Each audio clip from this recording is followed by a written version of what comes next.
नमस्कार विद्यार्थियों। ये पार्ट सेकंड के सेकंड पेपर भारतीय राज्य व्यवस्था राजनीति विज्ञान के अंतर्गत हम राज्य के नीति निर्देशक तत्व directive principle of state policy भारतीय संविधान में अनुच्छेद 36 से 51 तक दिए गए हैं, उनके बारे में हम जानकारी प्राप्त करेंगे। देखिए, अनुच्छेद 36 से 51 तक का जो भारतीय संविधान प्रावधान करता है, अनुच्छेदों में उनको उल्लिखित करता है, तो वे राज्य के नीति निर्देशक तत्व इन्हीं के अंतर्गत वर्णित किए गए हैं। देखिए, निर्देशक तत्वों में और मौलिक अधिकारों में अंतर है। कई बार ये समानार्थी से लगते हैं, लेकिन निर्देशक तत्व जो हैं वो भारतीय संविधान में स्थापना के पीछे मूल उद्देश्य जो रखते हैं वो है कि राज्य का यह दायित्व होगा कि वह लोक कल्याण की भावना को, लोक कल्याण की अवस्था को जनता में समाहित करे और पब्लिक वेलफेयर के आधार पर ही वह शासन करे। ये मूल भावना इसकी रही है और पंचायती राजों का राज्य जो व्यवस्था है उसका सही तरीके से कार्यप्रणाली के अंतर्गत लेना।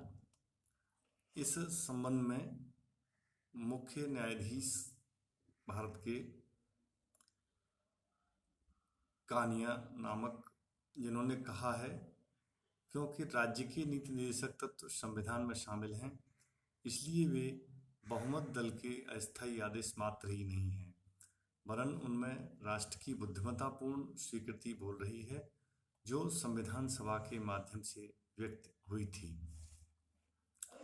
देखिए, हम जब निर्देशक तत्वों के अर्थ स्वरूप की बात करते हैं तो यह संविधान की एक प्रमुख विशेषता है जिसमें निर्देशक तत्व सम्मिलित किए गए हैं। राज्य के पथ प्रदर्शन के लिए इन सिद्धांतों को स्थापित किया गया है। संविधान के चौथे भाग में अनुच्छेद 36 से 51 तक, ध्यान रखें, भारतीय संविधान में 1 से लेकर 22 तक भाग हैं, अध्याय हैं, या उनको इस तरह से विभाजित किया गया है कि कहीं उसमें पढ़ने के लिए या शासन व्यवस्था को चलाने के लिए किसी प्रकार का संदेह या भ्रम नहीं रहे। तो इतने बड़े संविधान के स्वरूप को 22 भागों में विभाजित किया, तो यह संविधान के चौथे भाग में वर्णित हैं। संविधान निर्माताओं की यह मंशा रही थी कि केंद्र और राज्य सरकारें कानून निर्माण प्रक्रिया को प्रशासन के साथ जनता के सामने लोक कल्याण की भावना के आधार पर उपस्थित हों और उसको सही क्रियान्विति में लेके चलें। देखिए, आयरलैंड के संविधान से ये नीति निर्देशक तत्व उत्प्रेरित हैं, वहाँ से लिए गए हैं, ये ध्यान रखने वाला प्रश्न है। निर्देशक तत्वों को संविधान में स्थान दिया गया। मौलिक अधिकार और निर्देशक तत्वों में अंतर भी है।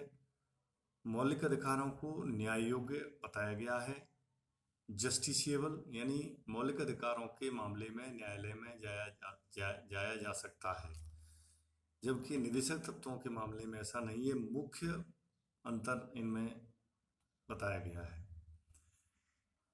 जबकि निर्देशक तत्वों को न्याय योग्य नहीं माना है।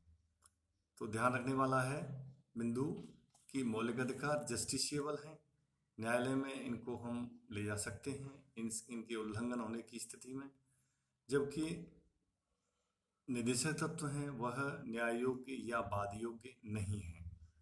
भारतीय संविधान ने इस संबंध में आयरलैंड के संविधान से पूरी तरह से प्रेरित होकर के समाहित किया है। अनुच्छेद 37 में स्पष्ट रूप से कहा गया है, किसी भी न्यायालय द्वारा इन्हों बाध्यता नहीं की जाएगी किंतु फिर भी इसमें दिए हुए तत्व देश के शासन के मूलभूत हैं। विधि निर्माण में इन तत्वों का प्रयोग करना राज्य का कर्तव्य होगा। अंबेडकर ने कहा है, निदेशक तत्व मानो 1935 के भारत सरकार अधिनियम के अधीन गवर्नर जनरल और गवर्नरों के नाम आदेश हैं। अंतर केवल इतना है कि 1935 के अधिनियम के अधीन आदेश कार्यपालिका को आदेश होते थे, जबकि निदेशक तत्व राज्य के नाम आदेश हैं। इसलिए हमारे राज्य के नीति निदेशक तत्व कार्यपालिका के साथ साथ विधानमंडलों को भी प्रभावित करेंगे। इस तरह से डॉक्टर अंबेडकर ने अपना विचार प्रकट किया।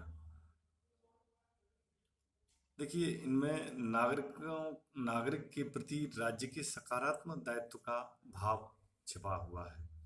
यानी राज्य का यह दायित्व होगा, रेस्पॉन्सिबिलिटी होगी कि वह राज्य के प्रति, राज्य के नागरिक के प्रति, जो नागरिक उसके अंदर निवास कर रहे हैं, नागरिक हैं, उन सबके प्रति पॉजिटिव स्थिति को बनाए रखेंगे।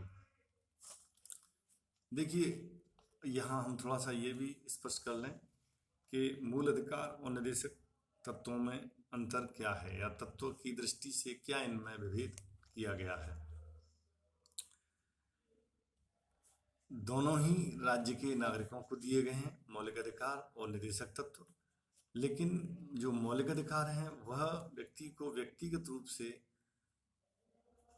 जो जीवन के विकास के लिए, विभिन्न प्रकार की स्थितियों को देखने के लिए, और मूल रूप से संविधान निर्माताओं का ये उद्देश्य रहा था कि निदेशक तत्व राज्य पर आधारित होंगे, जनता के कल्याण के लिए होंगे, जबकि मौलिक अधिकार व्यक्ति विशेष एवं सामान्य नागरिक या विशेष नागरिक, भारतीय जो परिक्षेत्र में रह रहे हैं, उन सबको यह अधिकार प्राप्त होंगे।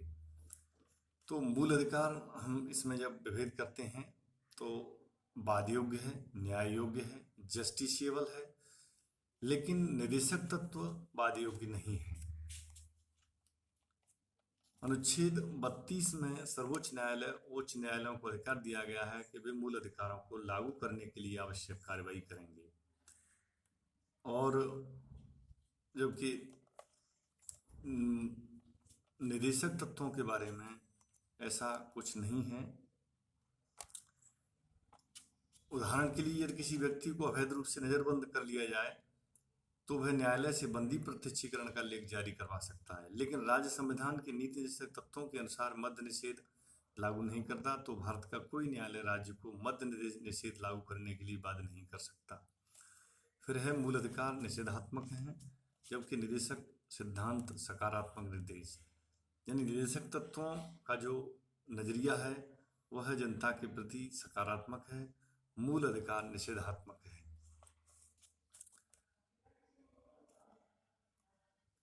इस संबंध में ग्लेडहिल ने लिखा है, मूल अधिकार तो कतिपय निषेधाज्ञा हैं और इनके द्वारा राज्य को कुछ कार्यों को करने से रोका जाता है। इसके विपरीत राज्य के निदेशक तत्व सरकार के लिए कुछ सकारात्मक आदेश हैं जिन्हें पूरा करना उनका कर्तव्य ठहराया गया है। निदेशक सिद्धांतों को मूल अधिकारों की अपेक्षा उच्चता की स्थिति प्रदान करने पर संविधान की मूल संरचना, बेसिक स्ट्रक्चर नष्ट होता है। ये ध्यान रखने वाली बात है। तो इसमें सामंजस्यपूर्ण संरचना का सिद्धांत भी दिया गया है। सदानंद हेगड़े ने इस संबंध में कहा है कि सामंजस्यपूर्ण संरचना का सिद्धांत जो पूर्व न्यायमूर्ति रहे हैं, सिद्धांततः एक ही संविधान के दो भागों में कोई असंगति नहीं हो सकती। निदेशक तत्वों को अपनाकर हमारे संविधान निर्माताओं ने कोई असंगति उत्पन्न नहीं की। उनका प्रयत्न वैयक्तिक अधिकार व सामाजिक कल्याण में समन्वय स्थापित करना था। तो इस तरह से हम बताते हैं कि समाज के लोक कल्याण के लिए निदेशक तत्वों का जो मूल कारण स्थापना कर रहा है। अब निदेशक तत्वों के हम वर्गीकरण के बारे में, या जो 36 से 51 तक का जो प्रावधान किया गया है, उनका वर्णन हम अगले वीडियो में करेंगे। धन्यवाद।